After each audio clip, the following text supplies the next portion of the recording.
শওকত মোল্লার বাড়িতে এনআইএ।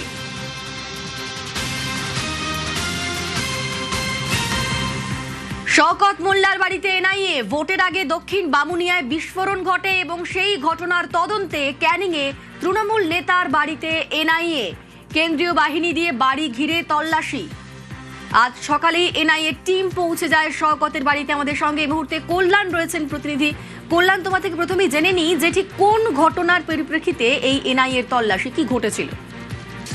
একেবারেই অনিন্দিতা, যে কথা বলছিলে, বামুনিয়া এলাকায় ভোটের আগে একটি বিস্ফোরণের ঘটনা ঘটেছিল। বোমা বাঁধতে গিয়েই মূলত এই বিস্ফোরণের ঘটনা ঘটেছিল। আর সেই বিস্ফোরণে উত্তর 24 পরগনার এক তৃণমূল নেতার মৃত্যু হয়েছিল এবং বেশ কয়েকজন আহত হয়েছিল। সেই ঘটনার তদন্ত করছিল বিজয়গঞ্জ বাজার থানার পুলিশ। বিজয়গঞ্জ বাজার থানার পুলিশের তদন্ত চলাকালীনই কিন্তু এই তদন্ত ভার নেয় এনআইএ টিম।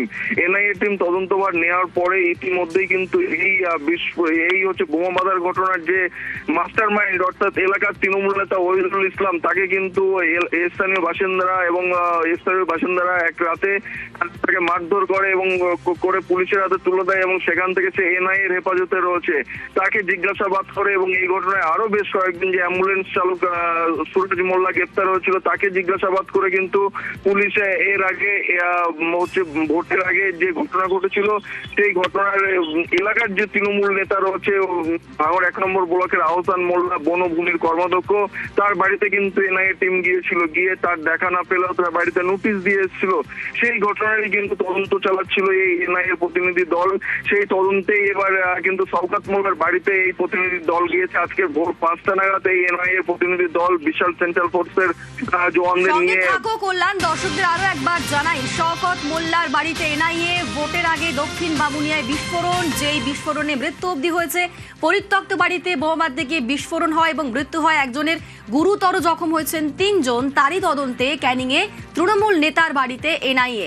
আমাদের সঙ্গে কল্যাণ রয়েছেন প্রতিনিধি। কল্যাণ, এনআইএ টিম কখন পৌঁছয় এবং এখন কি আপডেট? শওকত মোল্লা তিনি কি বাড়িতে রয়েছেন? তার সঙ্গে কি কথা হয়েছে এনআইএ টিমের? এখনো পর্যন্ত যে খবর, শওকত মোল্লা নিজে কিন্তু বাড়িতে নেই বলেই সূত্র মারফত খবর পাওয়া যাচ্ছে। এনআইএ এর প্রতিনিধি দল ভোর 5টা নাগাদ যখন আসেন সেই সময় কিন্তু একেবারেই এলাকা থমথমে, জনমানুষ শূন্য ভোরবেলা।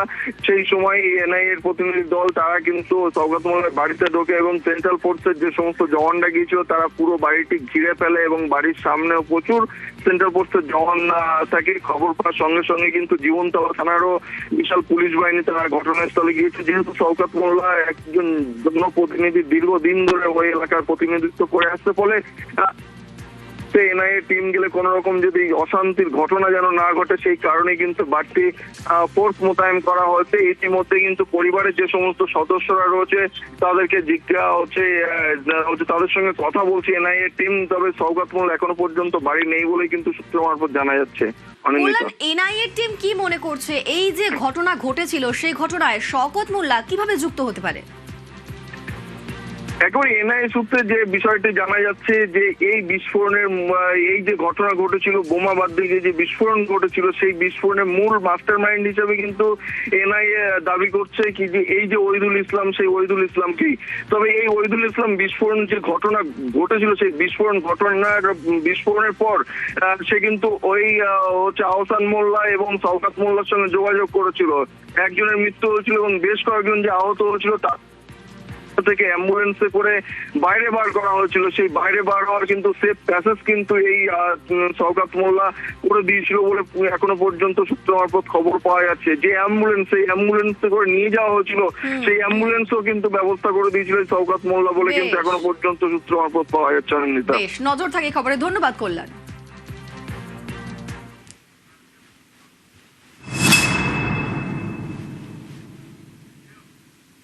তৃণমূলে এখন নব তৃণমূল। ভোটের রেজাল্ট বেরোনোর 1 মাসের মধ্যে ছারখার হয়ে গেল দল। তবে এখানে কি শেষ, নাকি অপেক্ষা করছে আরো কিছু? দেখাবো প্রতিবেদন। ঠিক 1 মাস আগে আজকের এই দিনটা, আজকের এই রাতটা আরো স্পেসিফিক্যালি বললে আমরা বলছিলাম রাত পোহালেই নির্বাচনী ফলাফল, 2026-এর ফলাফল। সেই ফলাফল এক ফুলকে ছিন্ন বিচ্ছিন্ন করে দিল। সেই ফল বেরোনোর পর তৃণমূলের ভরাডুবি, আর তারপরেই 1 মাস, ঘটনা বহুল 1 মাস। আর বিগত এই 3-4 দিন তৃণমূল ভেঙে খান, একেবারে তৃণমূলেই ভাঙন। এবার তৃণমূলে কি নবতৃণমূল এখানেই কি শেষ? প্রশ্নটা এখানে আরো জোরালো হচ্ছে, এখানেই কি শেষ নাকি অপেক্ষা করছে আরো কিছু? এই প্রশ্ন যেমন আমার, এই প্রশ্ন দর্শকদেরও অনেকের। এই প্রশ্নের উত্তর খুঁজে আসুন। সহকর্মী কৌশিক দাশগুপ্ত রয়েছেন নিউজ রুম থেকে। কৌশিক, এখানেই শেষ নাকি আরো কিছু অ্যাওয়েটেড? না, নিউজ 18 বাংলার হাতে যে এক্সক্লুসিভ খবর তাতে একেবারেই এখানে শেষ নয়, বরং বলা যায় পিকচার আভি বাকি হ্যায়। কেন বলছি পিকচার আভি বাকি হ্যায়? কারণ নিউজ 18 বাংলার এক্সক্লুসিভ খবর, বিধানসভায় যা হলো সেটাই হতে চলেছে আগামী দিনে লোকসভায়। সম্ভবত এই যে বাদল অধিবেশন আসছে, যেটা জুলাই আগস্ট নাগাদ হয়, সেখানেই হয়তো দেখা যাবে আজ বিধানসভায় যেটা হলো সেটা লোকসভাতে হতে চলেছে। তাহলে কি হলো আজ বিধানসভায় যেটা হলো? যে তৃণমূলে নবতৃণমূল, অর্থাৎ 2/3 বিধায়কের সমর্থন, তার বেশি সমর্থন নিয়েই ঋতব্রত বিরোধী দলনেতা হয়ে গেলেন। এইটা যদি লোকসভায় করতে হয় তাহলে কি করতে হবে? লোকসভায় তৃণমূলের সাংসদের সংখ্যা 29। এই 29-এর 2/3 মানে দাঁড়ায় সেটা হচ্ছে 20। অর্থাৎ এই 2/3 সাংসদ যদি লোকসভাতেও একজোট হয়ে যায়, সেইটাই হতে চলেছে বলে খবর। যেটা বিধানসভায় আজ হলো সেটা আগামী দিনে লোকসভাতেও হতে চলেছে। অর্থাৎ এক আইনসভায়, এই বিধানসভায় আমরা দেখলাম খান তৃণমূল, একেবারে আমরা দেখছি ঋতব্রত বন্দ্যোপাধ্যায়, তিনি একটা নতুন তৃণমূলের জন্ম দিলেন। মমতা বন্দ্যোপাধ্যায় কোথাও গিয়ে ব্যাকফুটে চলে গেলেন। এই এক মাসের মধ্যে যা হলো, আর যেই সম্ভাবনা, যেই এক্সক্লুসিভ তথ্য নিউজ 18 বাংলা আপনাদের দিচ্ছে, খুব শিগগিরই কি তাহলে সংসদের নিম্নকক্ষ লোকসভাতেও তাই হতে চলেছে? এখান থেকে আরো একটা পয়েন্ট, এই যে বাংলায় মহারাষ্ট্র মডেল, এ নিয়ে আমরা এত কথা বলছিলাম, সত্যিই তো সেদিকেই ইঙ্গিত, সেদিকেই যাচ্ছে এই গোটা রাজনৈতিক পরিসর। আরো একবার চলে যাব, কৌশিক দাশগুপ্ত রয়েছেন সঙ্গে। কৌশিক, বিজেপি মহারাষ্ট্রে ক্ষমতায় এলো, ভাঙন ধরলো আঞ্চলিক একটি দলে। আমরা দেখলাম এখানেও বিজেপি ক্ষমতায় এলো, আর আঞ্চলিক দল, এ রাজ্যের শাসক দল যারা ছিল তৃণমূল ভেঙে খান। এর কি পলিটিক্যাল সিগনিফিকেন্স? একদমই, সেই প্রশ্নের উত্তর আমি দেব। তার আগে যেটা মাথায় রাখতে হবে, লোকসভায় যদি তৃণমূলের এই যারা নবতৃণমূল, তারা যদি 2/3 সাংসদের সমর্থন জোগাড় করতে পারে, অর্থাৎ 20 জন সাংসদ যদি এদের দিকে চলে আসে, তাহলে কি হবে? তাহলে যেটা হবে, বিধানসভায় যেমন শোভনদেব চট্টোপাধ্যায় বিরোধী দলনেতা হতে পারলেন না, তেমনি বিরোধী দলনেতা হলেন ঋতব্রত বন্দ্যোপাধ্যায়, তেমনি লোকসভায় এই নবতৃণমূলেরই কেউ লোকসভায় তৃণমূলের দলনেতা নির্বাচিত হবেন। এবং লোকসভায় এখন তৃণমূলের যিনি দলনেতা, সেই অভিষেক বন্দ্যোপাধ্যায়ের হাতে কিন্তু ওই পদ আর থাকবে না। এর পরের যেটা প্রশ্ন, সেটা হচ্ছে মহারাষ্ট্র মডেল। সেটা হচ্ছে, আমরা 2-3 দিন ধরেই সবার আগে থেকেই বলছি যে এই রাজ্যে কি এবার মহারাষ্ট্র মডেল দেখা যাচ্ছে। সেই মহারাষ্ট্র মডেলে কি ঘটেছিল? মহারাষ্ট্র মডেলে যেটা হয়েছিল, যে 2টি আঞ্চলিক দল ভেঙে গেছিল। শিবসেনার মুখ ছিলেন, নেতা ছিলেন উদ্ধব ঠাকরে। তারপর দেখা গেল দলটা ভেঙে গেল, শিবসেনা একনাথ শিন্ডের হাতে ক্ষমতা চলে গেল। ঠিক একইভাবে এনসিপিও তো কিন্তু ভেঙেছিল। এনসিপির মুখ ছিলেন, মাথা ছিলেন শরদ পাওয়ার। সেই এনসিপি ভেঙে দুই ভাই হয়ে গেল এবং শরদ পাওয়ারের থেকে ক্ষমতা চলে গেল তার ভাইপো অজিত পাওয়ারের হাতে। এই মহারাষ্ট্র মডেলই এবার বাংলায় হতে চলেছে বলে মনে করা হচ্ছে। এবং এটাও যেটা তুমি বলছো, যে তাহলে দুটো জিনিস আমরা দেখতে পাচ্ছি। মহারাষ্ট্রে বিজেপির সরকার, বিজেপির মুখ্যমন্ত্রী, মহারাষ্ট্রে দুটো আঞ্চলিক দল ভেঙে গেল। পশ্চিমবঙ্গে বিজেপির সরকার, বিজেপির মুখ্যমন্ত্রী, পশ্চিমবঙ্গে যে বড় আঞ্চলিক দল তৃণমূল ভেঙে যাচ্ছে, তৃণমূলে নবতৃণমূল হয়ে গেল। এর পিছনে কোনো রাজনৈতিক তাৎপর্য রয়েছে কিনা? অবশ্যই রাজনৈতিক তাৎপর্য রয়েছে। এই দুটো ঘটনাকে বিক্ষিপ্ত ঘটনা হিসাবে দেখলে ভুল হবে। কেন এ কথা বলছি? কারণ দেখো, তুমি যদি ভালো করে মনে করো যে উত্তরপ্রদেশ, সবসময় বলা হয় যে কেন্দ্রে যদি ক্ষমতা দখল করতে হয়, কেন্দ্রের শাসনভার যদি নিতে হয়, তাহলে সেই রাস্তাটা উত্তরপ্রদেশ হয়ে যায়। সেই উত্তরপ্রদেশে কি হলো? সেই উত্তরপ্রদেশে বিজেপি ক্ষমতায় এলো। বিজেপি যখন ক্ষমতায় এলো, বেশ কয়েক বছর ধরে তারা ক্ষমতায়, তাতে দেখা গেল সেখানকার আঞ্চলিক দলদের হাল বেহাল। তাতে প্রথমে হচ্ছে বিএসপি মায়াবতীর বিএসপি বহুজন সমাজ পার্টি এখন অস্তিত্ব সংকটে, প্রায় নেই বললেই চলে। আর সমাজবাদী পার্টি মুলায়ম সিং যাদবের, যেটার এখন মাথা অখিলেশ যাদবের সমাজবাদী পার্টি আছে বটে, কিন্তু তারা ক্রমশই ক্ষয়িষ্ণু। এবার তুমি চলে আসো উত্তরপ্রদেশ থেকে বিহারে কার দল ছিল? আঞ্চলিক দল আরজেডি, লালু প্রসাদ যাদবের এই দল এখন দেখেন তার ছেলে তেজস্বী যাদব। এই লালু প্রসাদ আরজেডিও কিন্তু হেরে গেছে বিহারে, এবং তাদেরও কিন্তু অবস্থা সঙ্গীন বিহারে, খুব কঠিন লড়াইয়ের মধ্যে তারা রয়েছে। এরপর যদি তুমি আসো ওড়িশায় কার দল? আঞ্চলিক দল কি ছিল? বিজেডি, বিজু জনতা দল, বিজু পটনায়ক তৈরি করেছিলেন, তার ছেলে নবীন পটনায়ক 2000 সালে তিনি মুখ্যমন্ত্রী হন প্রথমবার। টানা 24 বছর মুখ্যমন্ত্রী ছিলেন নবীন পটনায়ক। 2024 সালে আমরা জানি লোকসভা ভোট যেবার হয়, সেই একই সঙ্গে ওড়িশায় বিধানসভা ভোট হয়। ওড়িশায় বিধানসভা ভোট হলো, ওড়িশায় তছনছ হয়ে গেল বিজেডি, সেই আঞ্চলিক দলও তছনছ হয়ে গেল। আর কি হলো ওড়িশার পর? এবার তুমি দিল্লির কথা ভাবো। দিল্লিতে 2014 সালে দেশ জুড়ে মোদি ঝড়, মোদি ক্ষমতায় এলেন, প্রধানমন্ত্রী হলেন, পরের বছর প্রথম ভোট দিল্লিতে মোদির ওই ঝড়ের মাঝখানে কেজরিওয়াল পেল 67, কেজরিওয়ালের আম আদমি পার্টি পেল 67খানা আসন, বিজেপি পেল মাত্র 3টে আসন। সেই আম আদমি পার্টির এখন কি অবস্থা দেখো। এবার আবার বিজেপি সেই দিল্লিতে ক্ষমতায়, আম আদমি পার্টিকে দিল্লিতে প্রায় খুঁজেই পাওয়া যাচ্ছে না। আম আদমি পার্টির যেই সাংসদ রাঘব চাড্ডা, আম আদমি পার্টির অন্যতম ফেস, তিনি সহ 7 জন এমপি আম আদমি পার্টি ছেড়ে চলে গেলেন কোথায়? বিজেপিতে। অর্থাৎ এই যে আমি তোমাকে 5টা রাজ্য বললাম, কি বললাম? উত্তরপ্রদেশ, বিহার, ওড়িশা, দিল্লি, আর আগে বললাম মহারাষ্ট্র। এই 5টা রাজ্যেই বিজেপি ক্ষমতায়, বিজেপির মুখ্যমন্ত্রী, এবং 5টা রাজ্যেই যেসব আঞ্চলিক দল দীর্ঘদিন ধরে তাদের ক্ষমতা ছিল বা তারা দাপট দেখিয়েছে, তারা কিন্তু প্রায় ভেঙে খান, কেউ ক্ষয়িষ্ণু, কেউ নড়বড় করছে। এই হচ্ছে অবস্থা। এই অবস্থায় যদি তৃণমূল, মানে এই যে তৃণমূলের যে নবতৃণমূল, তারা যদি বিধানসভায় যেটা ঘটিয়েছে সেটা লোকসভাতেও করতে পারে, তাহলে যেটা দাঁড়াচ্ছে, তাহলে কিন্তু বিধানসভার মতোই লোকসভাতেও হতে পারে। সেখানে তাদের হাতেই চলে আসতে পারে তৃণমূলের, মানে নবতৃণমূলের যে দলনেতা হবে লোকসভার, সেটা তাদের মধ্যে থেকেই কেউ পাবেন। এবং এই জল্পনাটা আরো বেড়েছে, এই যে তার জন্য দরকার তো 20 জন সাংসদের সমর্থন, এই জল্পনাটা আরো বেড়েছে দিব্যেন্দু অধিকারীর একটি মন্তব্যে। আমার কাছে ব্যক্তিগতভাবে ফোন এসেছে মিনিমাম 10 থেকে 15 জন তৃণমূল কংগ্রেসের সাংসদ, যাদের সাথে আমার সংসদীয় জীবন কেটেছে। আমি তাদেরকে হাত জোর করে কবরেজোরে বলেছি, আমার দলই শেষ কথা, ব্যক্তিগত সম্পর্ক নিশ্চয়ই আল্লাহ এখানে।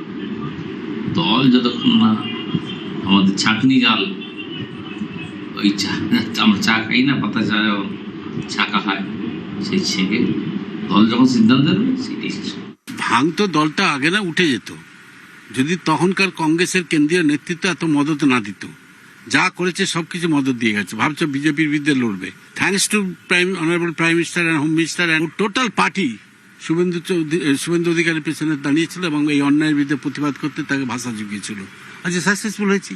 এটা আমরা যদি সেদিন করতে পারতাম, আমাদের যদি কিন্তু আমাকে মমতা ব্যানার্জি এমএলএরা মারলো, আমি কি অন্যায় করেছিলাম? স্পিকারের সামনে মুখ্যমন্ত্রীর প্রেরণায় আমার উপর হামলা করলো, যে সব এমএলএরা আমি জানি তাদের এমএলএরা, তখন তোমার জ্ঞান ছিলাম দেখেছি, আমার সামনের সিটে সেভাবে এসে আক্রমণ করলো। লজ্জা করে না? সে আবার গণতন্ত্রের কথা বলে। হাইকমান্ড আপনার না, পাশে দাঁড়ায় নেই, দুর্ভাগ্য তো, সেই জন্যই এই অত্যাচারগুলো চালিয়ে গেছে।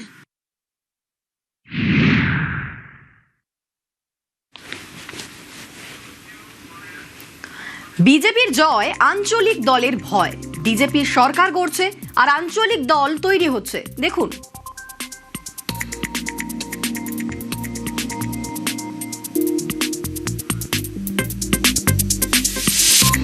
নিউজরুমে কৌশিক দাশগুপ্ত রয়েছেন। কৌশিক, তুমি যে ব্যাখ্যাটা দিলে 5 রাজ্যের, সেখানে দাঁড়িয়ে খুব সরলীকরণ হওয়া বোধহয় যাবে না। আমি জিজ্ঞেস করতে চাই যে এই যে আঞ্চলিক দলগুলো এই 5 রাজ্যে, এখানে দেখো বিজেপি সরকার করছে, আঞ্চলিক দলগুলো ভেঙে যাচ্ছে।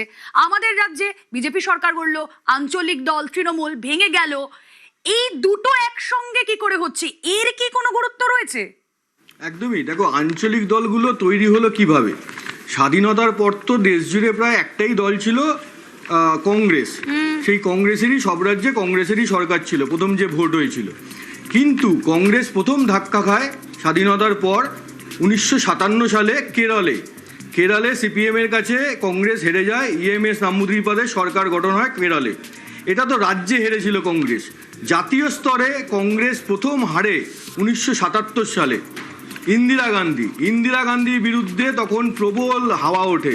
হ্যাঁ, তিনি একনায়কতন্ত্র চালাচ্ছেন এই অভিযোগ ওঠে, তিনি বিরোধী কণ্ঠ রোধ করেন এই অভিযোগ ওঠে, এর সঙ্গে দুর্নীতিরও অভিযোগ ওঠে। তখন একটা জেপি মুভমেন্ট শুরু হয়। হ্যাঁ, জয়প্রকাশ নারায়ণের নেতৃত্বে জেপি মুভমেন্ট শুরু হয়। সেখানে একের পর এক নেতা যোগ দেন। সেই বিভিন্ন, ধরো আমাদের লালু প্রসাদ যাদব যোগ দেন, নীতিশ কুমার যোগ দেন, এরা সবাই যোগ দেন। এরাই পরে আবার ওদিকে হচ্ছে মুলায়ম সিং যাদব ছিলেন উত্তরপ্রদেশ থেকে, তারাই পরে আঞ্চলিক দলগুলো তৈরি করে। যেটা অনেকে বলছেন বা মনে করছেন যে বিজেপির, অনেকেই মনে করেন এটা, যে তারা বিজেপিকে দেখা গেছে ভোটের ট্র্যাকে বা অন্য সময়েও আঞ্চলিক দলগুলির কাছে, কিন্তু যেখানে আঞ্চলিক দল শক্তিশালী যেসব রাজ্যে, সেখানে তাদের হোঁচট খেতে হয়েছে। গত 15 বছর ধরে তৃণমূলের কাছে বারবার হারতে হয়েছে। এবং তামিলনাড়ুতে কিন্তু এখনো আঞ্চলিক দলের দাপট, সেখানেও বিজেপি কিন্তু সেভাবে দাঁত ফোটাতে পারেনি। অর্থাৎ প্রতিপক্ষ যখন আঞ্চলিক দল, তখন বিজেপিকে কিন্তু নানা জায়গায় হোঁচট খেতে হয়েছে, ধাক্কা খেতে হয়েছে। বরং বিজেপির অনেক ভালো পারফরমেন্স যখন তাদের প্রতিপক্ষ থাকে কংগ্রেস। এটার সবচেয়ে বড় প্রমাণ হচ্ছে 2024 সালের যে লোকসভা ভোট হয়েছিল, সেই ভোটের রেজাল্ট যদি আমরা অ্যানালিসিস করি, 2024 সালের ভোটে যেটা হয়েছিল, 216টি আসনে বিজেপি আর কংগ্রেস মুখোমুখি লড়াই করেছিল। মানে এই 216টি আসনে আঞ্চলিক দলের সেরকম কোনো প্রভাব ছিল না। মূল লড়াইটা ছিল বিজেপি বনাম কংগ্রেস। তা এই 216টা আসনে কি রেজাল্ট হলো? এই 216টা আসনে দেখা যাচ্ছে 71% সিট বিজেপি পেয়েছিল, 71, মানে 154টা সিট। 216-র মধ্যে বিজেপি পেল 154টা সিট, আর এই 216-র মধ্যে কংগ্রেস পেয়েছিল 62টা সিট। অর্থাৎ এই তথ্যই বলে দেয়, যখন বিজেপির সঙ্গে কংগ্রেসের ডিরেক্ট ফাইট, মুখোমুখি লড়াই, সেখানে আঞ্চলিক দলের কোনো প্রভাব নেই। সেখানে কংগ্রেসকে প্রায় ধরাশায়ী করে দিয়েছে বিজেপি। এবং সেই কারণেই বিজেপির অনেকেই মনে চান যে লড়াইটা দুপক্ষের হোক, লড়াইটা দ্বিমুখী হোক। একদিকে থাকবে বিজেপি, একদিকে থাকবে জাতীয় কংগ্রেস। সেটা কেন কৌশিক? বিজেপির কাছে কি সহজ প্রতিপক্ষ কংগ্রেস, আঞ্চলিক দলগুলো নয় কোনোভাবেই? সহজ প্রতিপক্ষ এরকম ভাবে বলা মুশকিল, কিন্তু যেটা ভোটের ফল বলে দিচ্ছে যে যখন বিজেপির এগেনস্টে কংগ্রেস রয়েছে, কোনো আঞ্চলিক দল সেরকম ভাবে নেই, সেখানে কিন্তু বিজেপির জয়ের স্ট্রাইক রেট অনেক ভালো। এই কারণে এর পিছনে আরো একটা কারণ আছে, যে বিজেপি কেন কংগ্রেসকে মনে করে তাদের পক্ষে প্রতিপক্ষ হলে ভালো। সেটা হচ্ছে বিজেপি এটা মনে করে যে আঞ্চলিক দলগুলো যেখানে থাকে, তারা আঞ্চলিক ভাবাবেগ বা রিজিওনাল অ্যাসপিরেশনকে অত্যন্ত গুরুত্ব দেয়, এবং বিভিন্ন ভোটে সেইগুলো তখন ইস্যু হয়ে যায়। একটা দল, ধরো কংগ্রেস বা বিজেপি, যারা দেশ চালাচ্ছে, তাদের গোটা দেশকে দেখতে হয়। কিন্তু একটা আঞ্চলিক দল, সে একটা রাজ্যে রয়েছে, সে তার রাজ্যের ভালো মন্দটা আগে দেখে। এই যে রাজ্যের ভালো মন্দটা আগে দেখে, সেটা করার জন্য তারা রাজনীতি করতে শুরু করে। তার জন্য বিভিন্ন আঞ্চলিক ইস্যুগুলো উঠে আসে। এবার একটা জাতীয় দল যা বা দেশ চালাচ্ছে, তাদের পক্ষে কোনো একটি রাজ্যের, কোনো একটি জায়গার কি আঞ্চলিক ভাবাবেগ, দেশের নিরাপত্তার আগে সেই ভাবাবেগকে গুরুত্ব দেওয়া সম্ভব নয়। সেই জন্যই বিজেপি মনে করে যে তাদের সঙ্গে কংগ্রেসের যতই মতবিরোধ থাকুক, কংগ্রেসে যেমন দেশ চালিয়েছে, তারাও দেশ চালাচ্ছে। ফলে এই দুটি দলের মধ্যে যদি লড়াই হয়, দুটো মেরুতে দুটো দল আছে, কিন্তু তাদের মধ্যে লড়াই, আর কোনো দল সেভাবে নেই, থাকবে না এমন নয়, কিন্তু তারা একেবারে সরকার করে ফেলতে পারে এই রকম জায়গায় নেই। ফলে এই রকম অবস্থায় বিজেপি আর কংগ্রেসের লড়াই হলে সেটাই বেটার, কারণ তারা সবার আগে দেশের স্বার্থের কথা ভাবে। এবং এর সবচেয়ে জ্বলন্ত উদাহরণ হচ্ছে আমাদের রাজ্যে বারবার কি অভিযোগ উঠেছে যে সীমান্তে যে কাঁটা তার দিতে হবে, তার জন্য যে নিরাপত্তা ব্যবস্থা, যা পরিকাঠামো তৈরি করতে হবে, তার জন্য তো জমি দরকার, সেই জমিটাই দিচ্ছে না তৃণমূল। কেন দিচ্ছে না? কারণ বিজেপি বারবার অভিযোগ করেছে তৃণমূল চায় অনুপ্রবেশকারীরা ঢুকুক, কারণ এই অনুপ্রবেশকারীরা হচ্ছে তৃণমূলের ভোট ব্যাংক, এবং সেটা ক্রমশ স্পষ্ট হচ্ছে। অর্থাৎ একটা রিজিওনাল দল সে খালি কোনো রকমের নানা রকম রাজনীতিক স্ট্যান্ড নিয়ে এই ক্ষমতায় টিকে থাকার চেষ্টা, তাতে দেশের যদি নিরাপত্তা জলাঞ্জলি যায় তো যাক, এই রকমভাবে বিজেপি দেখছে বিষয়টা। তাই তারা মনে করে যে কংগ্রেস তাদের যে কোনো রাজ্যে কংগ্রেসের সঙ্গে বিজেপির লড়াই হলেই ভালো। এর পাশাপাশি বিজেপি এটাও বক্তব্য যে অনেক সময় দেখা গেছে, বারবারই দেখা গেছে, ইতিহাস ঘাটলে সেটাই দেখা যায় যে আঞ্চলিক দলগুলো মূলত একটা পরিবার কেন্দ্রিক হয়। যিনি নেতা তারই কোনো ছেলে পুলে, নাতি নাতনি বা অন্য সম্পর্কে কেউ, তাদের হাতে ব্যাটনটা তুলে দিয়ে যেতে চান, এবং সেই আঞ্চলিক দলে দুর্নীতি পাহাড় তৈরি হয়। এইটাও কিন্তু একটা কারণ, যেই কারণে বিজেপি মনে করে লড়াইটা দ্বিমুখী হলে ভালো, সেটা হোক বিজেপি বনাম কংগ্রেস। ভারতবর্ষ একটা বহুত্ববাদী দেশ, এই মাটি বহুত্ববাদের মাটি। এখানে বহুদলীয় ব্যবস্থা ভবিষ্যতেও থাকবে, অনেক রাজনৈতিক দল থাকবে, কিন্তু ইলেকট্রাল পলিটিক্সে দেখা যাচ্ছে যে ধীরে ধীরে আঞ্চলিক দলেরা তাদের শক্তি হারাচ্ছে। আবার একই সঙ্গে এটাও মনে করতে থাকতে হবে যে ভারতের সবচেয়ে প্রাচীন রাজনৈতিক দল, স্বাধীনতা আন্দোলনের প্ল্যাটফর্মকে যারা একটা রাজনৈতিক দলে রূপান্তরিত করেছিল, সেই ভারতের জাতীয় কংগ্রেস, তারাও কিন্তু কার্যত একটা প্যারাসাইট হয়ে গেছে। আঞ্চলিক দলের উপর নির্ভর করেই তারা নির্বাচনে প্রতিদ্বন্দ্বিতা করছে। একটি রাজ্যে তারা আছে। এটা গণতন্ত্রের পক্ষে খুব একটা শুভ দিক নয়। গণতন্ত্রের সাফল্য তখনই থাকবে যখন একটা দায়িত্বশীল শক্তিশালী বিরোধী রাজনৈতিক দল থাকবে, ঐক্য থাকবে। কারণ বিরোধিতার জন্যই বিরোধিতা করে আজকে তারা এই অবস্থায় পৌঁছেছে। বিজেপি শক্তিশালী হচ্ছে একটা রাজনৈতিক দল, সর্বব্যাপী এবং সর্বস্পর্শী হয়ে যাচ্ছে। ভারতের মাটিতে দাঁড়িয়ে ভারতীয় মতাদর্শ, ভারতের বহমানতা, ভারতের সংস্কৃতি, ভারতের মানুষের চাওয়া পাওয়া, তাদের কথা, তাদের ব্যথা নিয়ে একটা জায়গায় এসে পৌঁছেছে। একজন রাজনৈতিক কর্মী হিসেবে আমি এটা চাই যেটা বিরোধী দল থাকুক।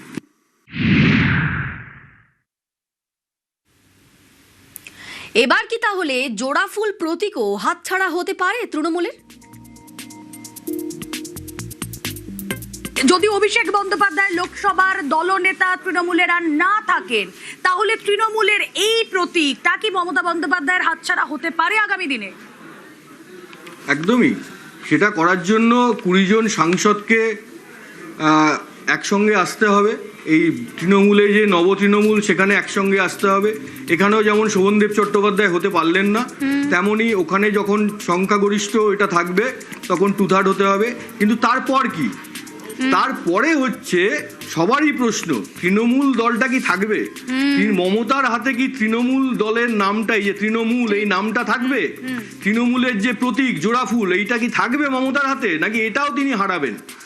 এটা কিন্তু শুধুমাত্র 2/3 সাংসদ একসঙ্গে হলেই হবে না। আচ্ছা, কেন বলছি? প্রথমে কি হচ্ছে যে বিধানসভায় 2/3 বিধায়ক এক জায়গায় হলো, নব তৃণমূল বিরোধী দলনেতা হয়ে গেল। তার সঙ্গে এবার যদি ধরে নিই লোকসভাতেও এমনটা ঘটলো, সেখানেও হলো।